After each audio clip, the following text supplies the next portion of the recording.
নন্দীগ্রাম উপনির্বাচনে দিন এখনো ঘোষণা হয়নি, তার আগে বিজেপির প্রার্থীর নামে দেওয়াল লেখন ঘিরে রাজনৈতিক চর্চা। নন্দীগ্রামে 210 বিধানসভার উপনির্বাচনে বিশিষ্ট সমাজসেবী অঞ্জন ভারতীকে পদ্মফুল চিহ্নে ভোট দিন, এমনই দেওয়াল লেখন দেখা গেল নন্দীগ্রাম 2 নম্বর ব্লকের মহাগ্রাম ত্রিবেণী বাজার, যাকে ঘিরে শুরু হয়েছে জোর রাজনৈতিক চর্চা। নন্দীগ্রাম 2 নম্বর ব্লকের মন্ডল চরের সভাপতি সৌমিত্র দে জানান, নন্দীগ্রামের মাটি লড়াইয়ের মাটি। বিগত সরকারের মুখ্যমন্ত্রী মমতা বন্দ্যোপাধ্যায় ও নন্দীগ্রামের মাটি চোর পবিত্র করকে বিজেপি নেতা তথা রাজ্যের মুখ্যমন্ত্রী হারিয়েছে। আমাদের দল ঐক্যবদ্ধ দল, দলের বাইরে কেউ না। দল এখনো প্রার্থীর নাম ঘোষণা করেনি। কিছু মানুষের উৎসাহী মানুষ থাকে, তারা আবেগপ্রবণ হয়ে এটা করেছে। 2026-এর বিধানসভা নির্বাচনে নন্দীগ্রাম বিধানসভা ও ভবানীপুর বিধানসভা দুটি কেন্দ্রের প্রার্থী হয়েছিলেন রাজ্যের বর্তমান মুখ্যমন্ত্রী শুভেন্দু অধিকারী।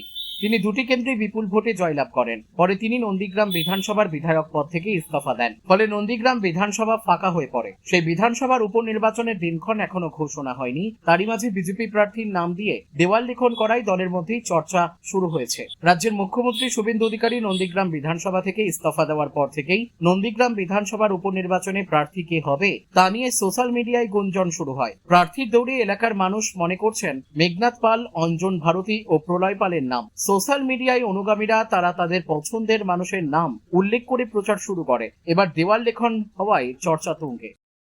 ভারতীয় জনতা পার্টি বৃহৎ সাংগঠনিক দল। এই দল তার নীতি আদর্শ নিয়েই চলে। এই দল কোনো ব্যক্তি নির্ভর দল নয়। অতএব নন্দীগ্রাম বিধানসভা সারা পশ্চিমবাংলার মধ্যে একটা দৃষ্টান্ত, কারণ এই নন্দীগ্রামের মাটি লড়াইয়ের মাটি, নন্দীগ্রামের মাটি দুর্জয়ের ঘাঁটি। এই মাটির স্বাদ সারা বাংলা থেকে আলাদা। সেখানে আপনারা নিশ্চয়ই দেখেছেন 2021 সাল থেকে আজ অবধি যেখানে মমতা ব্যানার্জির মতো নেতৃত্বকে ভরা জোয়ারে, তৃণমূলের ভরা জোয়ারে, সেখানে মাননীয় শুভেন্দু অধিকারী এই মাটি থেকে হারিয়েছে। আবার 2026-এ সেম একইভাবেই এই মাটি থেকেই আবার তৃণমূলে মাটিচোরকে হারানো হয়েছে। অতএব এই মাটির যে নেতৃত্ব থেকে শুরু করে কর্মী বা কার্যকর্তারা, তারা যেভাবে বুক চিতিয়ে পরপর দুটো বিধানসভা লড়াই করিয়ে ভারতীয় জনতা পার্টিকে শক্ত করেছে এবং তার একজন বিধায়ককে পাঠিয়ে হাত শক্ত করিয়েছে, সেই জায়গা থেকে মাননীয় মুখ্যমন্ত্রী মহোদয় পরপর দুটি সিটে জানানোর জন্য সেখানে ওনাকে একটা সিট ছাড়তে বাধ্য হয়েছে। সেই সিটে আগামী কয়েক মাসের মধ্যেই উপনির্বাচন। সেই উপনির্বাচনের প্রার্থী তালিকা বা ডেট যদিও এখনও ঘোষণা হয়নি, কিন্তু বিভিন্ন কার্যকর্তা আছে যারা আবেগবশতভাবে বা আবেগজনিত কারণে নিজেদেরকে না কন্ট্রোল করতে পেরে তারা বিভিন্নভাবে যে যার নামগুলো প্রকাশ করছে বা দেয়াল লিখন করছে।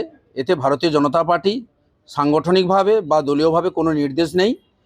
কারণ আমি আবারও বলছি, ভারতীয় জনতা পার্টি নীতি আদর্শের দল। এই দল ফাইনাল সিদ্ধান্ত নেবে নন্দীগ্রাম 210 বিধানসভায় কে আগামী দিনে প্রার্থী হবে। অতএব দলই সিদ্ধান্ত নেবে। এই যে দেয়াল লিখন হলো, যে সমস্ত কর্মী সমর্থকরা এই দেয়াল লিখন হলো, তাদের বিরুদ্ধে কোনো ব্যবস্থা নেওয়া হবে? দেখুন, বিষয়টা হচ্ছে দেয়াল লিখন যারা করছে তারা কে করছে এখনো আমরা প্রশ্ন নয়। সেক্ষেত্রে আমরা কোনো কার্যকর্তা যদি আবেগজনিত কারণে বা আবেগবশত কোনো কিছু কাউকে নেতৃত্বকে ভালোবেসে তার নামে লিখে প্রচার করে ফেলে, সেখানে দল কোনোভাবে সিদ্ধান্ত নিতে পারবে না বা তার প্রতি খারাপ কিছু রিয়্যাক্ট করারও ক্ষমতা রাখতে পারে না। সম্পূর্ণ আবেগের অবশ্যই এখানে দল কোনোভাবেই নির্দেশ দেয়নি বা দল কোনোভাবে প্রার্থী এখন ঘোষণা করেনি যে কারুর কোনো নির্দিষ্ট ব্যক্তির নামে দেয়াল লিখন হবে। পুরোটাই সম্পূর্ণ নিজের আবেগবশত ভালোবাসার কিছু কর্মী থাকে, নিজেদের কিছু ভালোবাসার কর্মী থাকে, তারাই করতে পারে।